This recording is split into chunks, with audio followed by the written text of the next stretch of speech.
நம்ம ஹீரோ கொல்றதுக்காக பல பேர் அங்க துரத்திட்டு வந்துகிட்டு இருக்கானுங்க. நம்ம ஹீரோவும் பயங்கரமா காயப்பட்டிருக்கான். அங்க வந்து எல்லாரும் நம்ம ஹீரோவை கொல்ல ட்ரை பண்ணிக்கிட்டு இருக்கானுங்க. நம்ம ஹீரோவை அவனால முடிஞ்ச அளவுக்கு சமாளிச்சுக்கிட்டு இருக்கான். ஆனா அங்க திரும்ப திரும்ப ஆளுங்க வந்துகிட்டே இருக்கானுங்க. அப்ப சடன்ல நம்ம ஹீரோ அவகிட்ட இருக்க ஹெவன்லி பாய்சன் பில் அப்படிங்கிற ஒரு பில்ல வெளியெடுத்து அதோட பவர் யூஸ் பண்ண அந்த இடம் முழுக்கலும் பாய்சன் அப்படி பரவ ஆரம்பிக்குது. அந்த பாய்சனை சுவாசிக்கிற எல்லாரும் ரொம்ப கொடூரமா செத்து போயிட்டு இருக்கானுங்க. அதே சமயத்துல நம்ம ஹீரோவை துரத்திட்டு வந்துட்டு இருந்த ஒரு சில எல்டர்ஸ் நோக்கி நம்ம ஹீரோ அனுப்புற பாய்சன் வந்துகிட்டு இருக்க. அங்க இருக்க எல்லா எல்டர்ஸும் ஒரு பெரிய ஷீல்ட போட்டு அதை தடுத்துக்கிட்டு இருக்கானுங்க. ஆனா நம்ம ஹீரோ அனுப்புற அந்த பாய்சன் அதை எல்டர் போட்ட ஷீல்டே உடைச்சுக்கிட்டு உள்ள வருது. அதை பார்த்த எல்டரும் எல்லாரும் கேட்டுக்கோங்க, பாய்சன் உள்ள வந்துருச்சு, எல்லாரும் உங்க முகத்துல ஹெவன்லி கிளாத்த போட்டுக்கோங்க அப்படிங்கிற மாதிரி சொல்ல அந்த எல்டர் சொன்ன மாதிரியே அங்க இருக்க எல்லாரும் அவங்க முகத்துல ஹெவன்லி கிளாத்த போட்டுக்கிறாங்க. ஆனா அந்த பாய்சனுக்கு முன்னாடி அந்த ஹெவன்லி கிளாத் போட்டாலும் ஒண்ணுமே வேலைக்கு ஆகல. அப்ப சடனா அதை பார்த்த எல்டரும் இப்படியே விட்ட வேலைக்கு ஆகாதுன்னு அங்க இருக்க எல்லாரும் ஒண்ணு சேர்ந்து அவங்களோட பவர்ஸ் அங்க யூஸ் பண்ண அந்த இடத்தை விட்டு கொஞ்சம் கொஞ்சமா பாய்சன் விலகி போகுது. நம்ம எல்டர் அப்படியே திரும்பி பார்த்தா நம்ம எல்டர் கூட வந்த எல்லாரும் அப்படியே கொத்து கொத்த செத்து கிடக்குறானுங்க. அதை பார்த்தா அங்க ஒருத்தவனும் ஹெவன்லி பாய்சன் பில் ரொம்ப சக்தி வாய்ந்தது, அதோட பாய்சனுக்கு முன்னாடி நம்ம யாராலையும் நிக்க முடியாது அப்படிங்கிற மாதிரி சொல்லிட்டு அவன் பயந்து அங்க இருந்து ஓட பாக்குறான். உடனே அந்த எல்டர் சொல்றாரு, நில்லு, கிட்டத்தட்ட நம்ம 3 இரவு 3 பகல அவனை துரத்திக்கிட்டு இருக்கோம், அவன் இப்ப சாவோட விளிம்பில இருக்கான், இதுதான் நமக்கான சரியான நேரம் அப்படிங்கிற மாதிரி அந்த எல்டர் சொல்லிக்கிட்டு இருக்க. அப்ப சடனா பின்னாடி ஒரு பெரிய சத்தம் ஏற்பட என்னன்னு பார்த்தா நம்ம ஹீரோ தான் இந்த எல்டருக்கு முன்னாடி அவகிட்ட போன எல்லா காட்சியும் சும்மா அடிச்சு பறக்க விட்டுட்டு இருக்கான். அவன் கண்ணு முன்னாடி எவ்வளவு தெரியறானோ அவங்க எல்லாரையும் சும்மா கண்மூடித்தனமா கொண்டு குவச்சுக்கிட்டு இருக்கான். அப்ப சடனா அங்க இருக்க எல்லாரும் நம்ம ஹீரோவை அம்புகளை வச்சு அட்டாக் பண்ண நம்ம ஹீரோவாலையும் அதுக்கு மேல முடியல. அவ அப்படியே தடுமாறி நிக்கிறான். உடனே அங்க இருக்க எல்லா காட்சும் அவனை கொல்லுங்க அப்படிங்கிற மாதிரி சொல்லிட்டு நம்ம ஹீரோவை கொல்ல வர அப்ப நம்ம ஹீரோ நினைக்கிறான், இப்ப என் கிட்ட இருக்க இந்த ஹெவன்லி பாய்சன் பில் மிஸ்டிசமோட ஒரு ட்ரெஷர், இதுல இருந்து வர ஸ்பிரிச்சுவல் பவர் அது ரொம்பவும் சக்தி வாய்ந்தது. இதை பயன்படுத்தி என்னால மெடிசன்ஸை ரிஃபைன் பண்ண முடியும், எவ்வளவு பெரிய பாய்சனா இருந்தாலும் அதை என்னால கியூர் பண்ண முடியும். இந்த ஹெவன்லி பாய்சன் பில்ல இருந்து வெளியே வர பாய்சன் கடவுளையே கொல்ற அளவுக்கு ரொம்பவும் சக்தி வாய்ந்தது. ஒரு மருத்துவனானா இந்த ஹெவன்லி பாய்சன் பில்ல வச்சு அடுத்தவங்களை கொல்றதை விட நோயாளிகளை பாதுகாக்க தான் நான் பயன்படுத்தி இருக்கணும். ஆனா இப்ப நிலைமையே மாறி போயிடுச்சு. மாஸ்டர், உங்களோட மெடிக்கல் ஸ்கில்ஸ பயன்படுத்தி பல பேரை நீங்க காப்பாத்திருக்கீங்க. ஆனா இந்த ஹெவன்லி பாய்சன் பில்லுக்காக உங்களை கொன்னுட்டானுங்க. அது மட்டும் இல்லாம என்னோட வருங்கால மனைவியையும் அவங்க கொன்னுட்டானுங்க. மாஸ்டர், என்ன நினைச்சா எனக்கு ரொம்ப அசிங்கமா இருக்கு.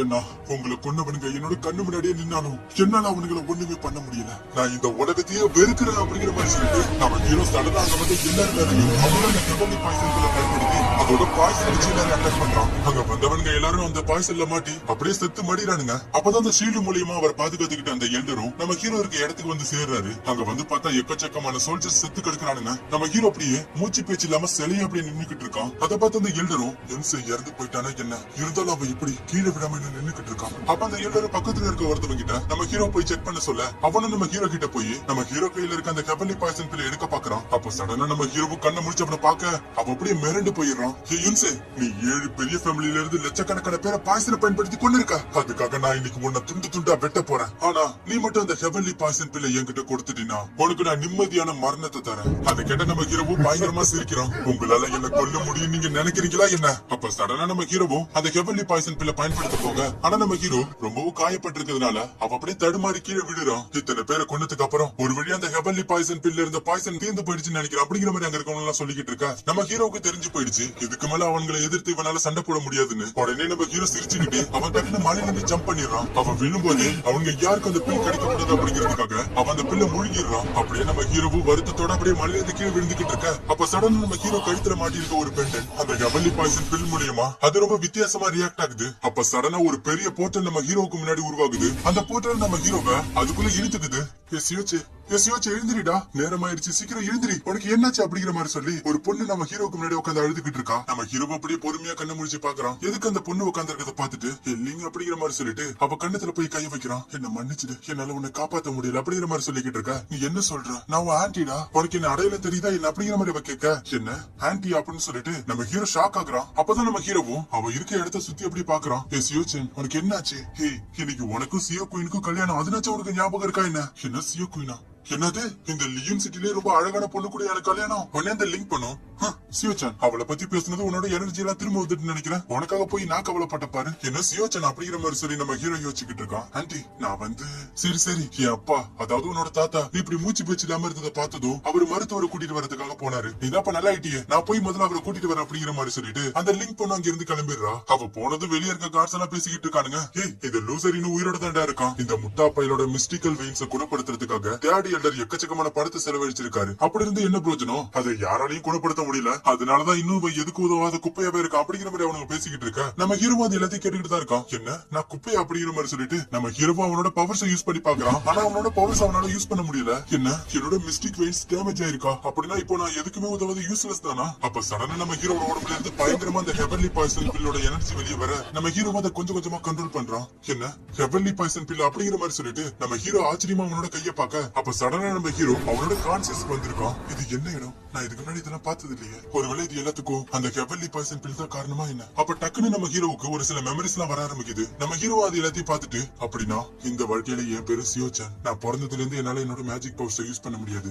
ஏன்னா என்னோட மிஸ்டிக் வெயின்ஸ் பாதிக்கப்பட்டிருக்கு. அதனால மேஜிக்கல் பவர்ஸ் என்னால கல்டிவேட் பண்ண முடியல. இந்த மேஜிக்கல் பவர்ஸ் நிறைஞ்ச உலகத்துல என்னால மட்டும் மேஜிக் பவர்ஸ் யூஸ் பண்ண முடியாம இருக்கிறதுனால எல்லாரும் என்ன ஒதுக்கி வச்சு என்ன பயங்கரமா புள்ளி பண்ணிருக்கானுங்க. அதனால எப்பவும் நான் என்னோட தாத்தா அப்புறம் ஆன்டியோட பாதுகாப்புல தான் நான் இருந்திருக்கேன். இன்னைக்கு எனக்கு கல்யாண நாள். ஆனா எவனும் இன்னைக்கு எனக்கு பாய்சன் கொடுத்திருக்கான். ஆனா அதிர்ஷ்டவசமா என்கிட்ட இருக்க ஹெவன்லி பாய்சன் பில்லோட உதவினால நான் இப்ப உயிர் பழிச்சிருக்கேன் அப்படிங்கிற மாதிரி நம்ம ஹீரோ சொல்லிக்கிட்டு இருக்கான். சோ என்ன நடக்குது அப்படிங்கறத நான் உங்களுக்கு தெளிவா சொல்றேன். நம்ம ஹீரோக்கு முன்னாடி உருவான அந்த போர்ட்டல் மூலியமா நம்ம ஹீரோ பேரலல் யூனிவர்ஸ்க்கு வந்திருக்கான். இந்த உலகத்துல இருந்த சைஃபனுக்கு யாரோ பாய்சன் கொடுத்திருக்காங்க. அவ சாகுற நிலைமைக்கு போயிட்டான். அப்பதான் நம்ம ஹீரோவோட சோல் இந்த உலகத்துல இருக்க சியோச்சங்கோட உடம்புக்குள்ள வந்திருக்கு. அப்ப முன்னாடி இருந்த உலகத்துக்கு இந்த உலகத்துக்கு பெரிய வித்தியாசங்கள் இல்ல. அங்க இருந்த அதே விஷயங்கள் தான் இந்த உலகத்திலேயே இருக்கு. அதே சமயத்துல அந்த ஹெவன்லி பாய்சன் பில்லோட உதவியால நம்ம ஹீரோக்கு இந்த உலகத்துல இருந்த அந்த சியோச்சங்கோட மெமரிஸும் ஞாபகம் வந்திருக்கு. நம்ம ஹீரோ அவனுக்கு என்ன நடந்திருக்கு அப்படிங்கறத புரிஞ்சுக்கிறான். அதே சமயத்துல அந்த லிங்க் பொண்ணு மறுபடியும் நம்ம ஹீரோ கூப்பிட்டுக்கிட்டு இருக்கா.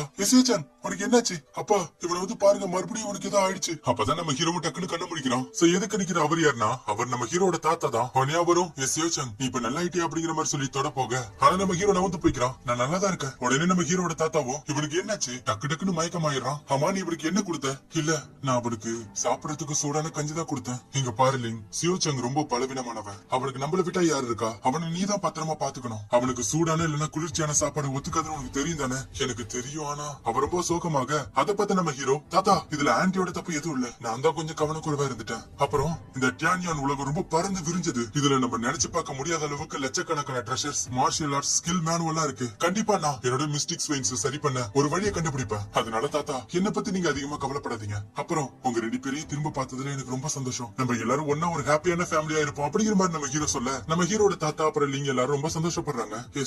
நீ திடீர்னு வித்தியாசமா வேற ஒரு ஆள் மாதிரி நடந்துக்கிற. அப்ப நம்ம ஹீரோட தாத்தாவும் சரிப்பா இப்பவே ரொம்ப லேட் ஆயிடுச்சு. நான் போய் கல்யாணத்துக்காக எல்லா ஏற்பாடு பண்றேன். சீக்கிரம் தயாராக அப்படிங்கிற மாதிரி சொல்லிட்டு அவர் இங்க இருந்து கிளம்புறாரு. அதே சமயத்துல இங்க நம்ம லிங் தான் ஹீரோட வெட்டிங் ட்ரெஸ் எல்லாம் சரி பண்ணி விட்டுட்டு இருக்கா.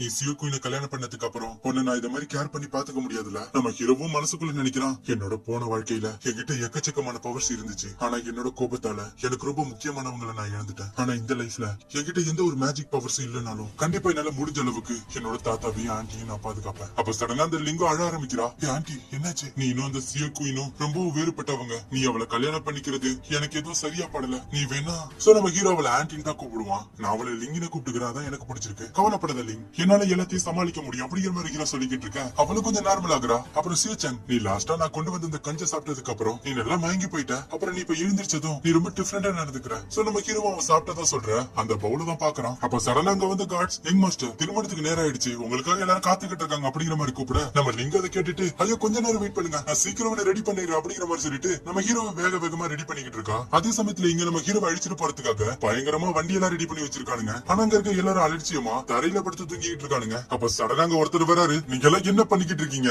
அவரை பார்த்ததும் அங்க இருக்க எல்லாரும் சடனா எழுந்திரிச்சு மரியாதை கொடுக்கறானுங்க. சோ இவர் யாருன்னா நம்ம ஹீரோவுக்கும் நம்ம ஹீரோவோட சியோ செக்டுக்கு ரொம்ப விசுவாசமானவர். இன்னைக்கு சியோ சங்கோட திருமண நாள். அவர் தான் அந்த இடத்தோட தேடி எல்டரோட பேர. நீங்க எல்லாரும் இப்படி அலட்சியமா இருக்கிறத பார்த்தா அதுக்கான பாடத்தை உங்களுக்கு கத்து கொடுத்தாக்கணும் போலி அப்படிங்கிற மாதிரி அவர் சொல்லிக்கிட்டு இருக்க. அப்ப சடனா அங்க நம்ம ஹீரோ நடந்து வரோம். அதை பார்த்தா வரும் ஹெங் மாஸ்டர் எல்லாம் தயாரா இருக்கு. அப்புறம் நீ போய் ரெடி பண்ணு அப்படிங்கிற மாதிரி சொல்ல உடனே அங்க இருக்க ஒருத்தவனும் நம்ம ஹீரோ வண்டியில ஏறதுக்காக அவ வாசல் எல்லாம் திறந்து விடுறான். ஆனா நம்ம ஹீரோ அதெல்லாம் கண்டுக்காம அவ நேரம் அங்க போய் ஒரு குதிரை கிட்ட நிக்கிறான். அங்கிள் ஹாங் நான் இந்த குதிரையில போலான்னு நினைக்கிறேன். நீங்க என்ன நினைக்கிறீங்க? ஹெங் மாஸ்டர் இந்த குதிரை ஒரு 4th லெவல் பீஸ்ட். ஆனா உங்களோட மேஜிக் பவர்ஸ் எனக்கு கொஞ்சம் பயமா இருக்கு. ஆனா நம்ம ஹீரோ அதெல்லாம் கேட்காம டக்குன்னு அந்த குதிரை மேல ஏறி உட்காந்துடுறான். உடனே அந்த குதிரையும் நம்ம ஹீரோ அப்படியே கீழே தள்ளி விட்டுடுது. அதை பார்த்து அங்க இருக்க